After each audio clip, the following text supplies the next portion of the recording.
Hello, New York City. It's Heidi from Brooklyn. In the next chapter of this course on the buyer's journey, we are going to talk about getting pre-qualified. Now, this can be done online. It is not a pre-approval. There is a big difference. So the pre-approval step will have to be done later before making any offers. But for the reason for this step, for the qualification, the reason it's beneficial is because the lender usually does a soft inquiry on your credit. So your credit score won't be impacted, which is really important because the higher your credit score is, the better your mortgage rate.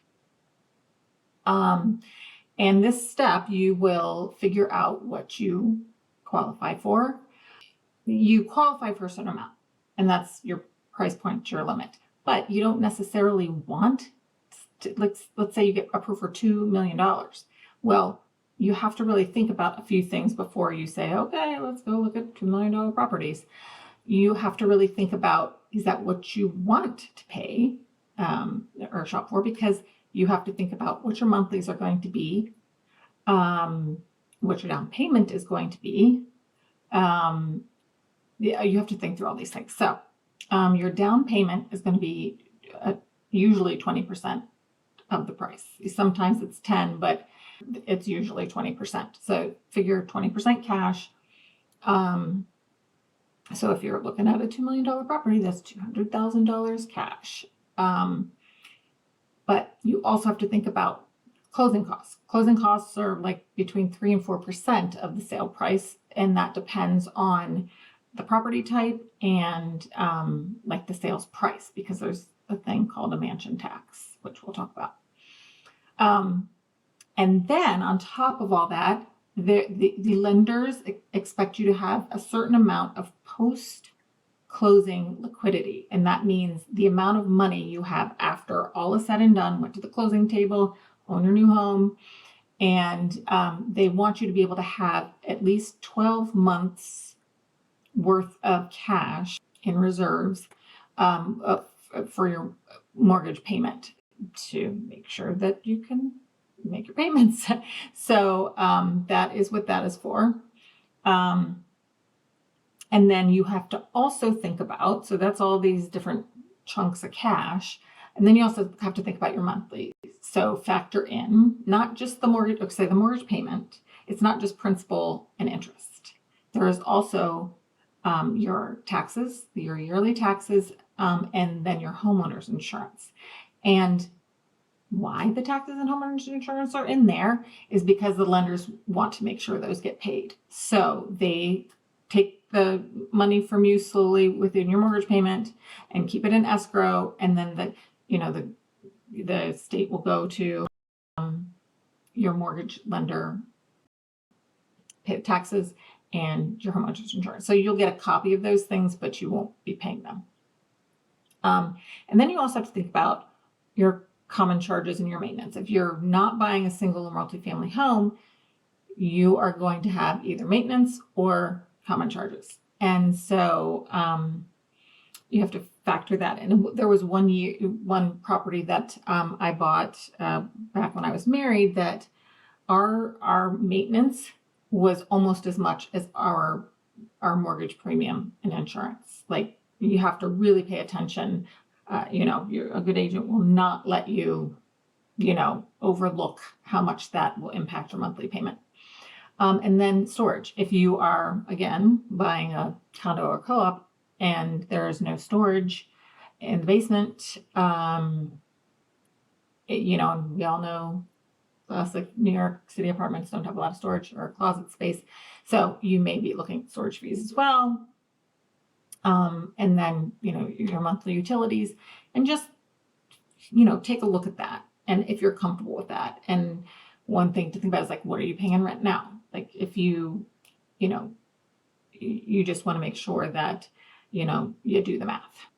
And, closing costs I touched on, and I said it's roughly 3 to 4%. And so, and I again said that, but depends on what kind of property and what have you. But let's say you bought a property for like 1.2 million.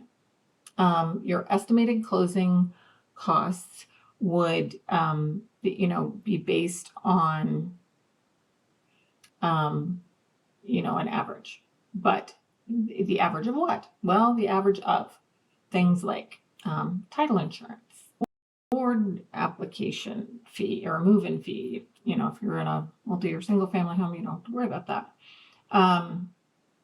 But things like,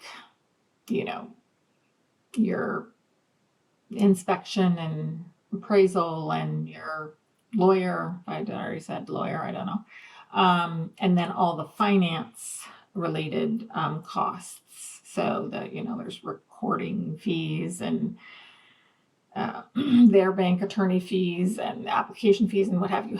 And if you buy over $1 million, if you buy a property over $1 million, you have to pay something called a mansion tax. Now, for when you buy something right at $1 million, the mansion tax is 1%. So if in our example here, we're buying something that's a $1.2 million property, it would be $12,000. And actually the percentage of how much the mansion tax is goes up until I think 35 million. I'm gonna say it's just under 5%, but anyway. So things to consider. And so if we were looking at to try and get a rough estimate on that $1.2 million property, we would end up paying probably around $48,000 in closing costs. So that's like 3.9%. So things to consider when thinking about, a lender could say, oh yeah, 2 million. And once you do all the math, you realize my monthlies are going to be, $7,000 a month. And so that just things to consider. Okay.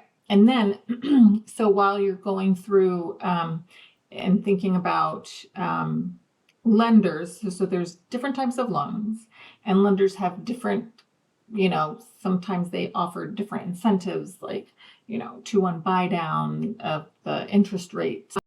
But there are other incentives. That was just one example. First time home buyer, like this will be a whole different chapter in this course. But one thing that they do look at, going into this, giving you information so there are no surprises. It's the whole point of these courses. Lenders require a certain amount of income against the amount that they will loan you. So it's called DTI, which is debt to income ratio. And it's the percentage of your monthly gross income that goes towards paying your debts. So if you divide your monthly debts by your gross monthly income, then that will give the DTI. And a good DTI is, for a mortgage is under 36%. A higher ratio means that you would pay more interest, which no one wants to do, and or you could get denied if it's too high. So you want to keep that DTI low. You want to keep your credit score high. And DTI is just as important as your credit score and job stability as you can imagine. And then again, first-time home buyers, there's a lot of things that you could, benefits that you could qualify for. So I will do another chapter on loan types, different types of incentives that lenders give, and what to look for in a lender. I am Heidi Fawcett, your neighbor and relatable real estate agent. Until next time, bye.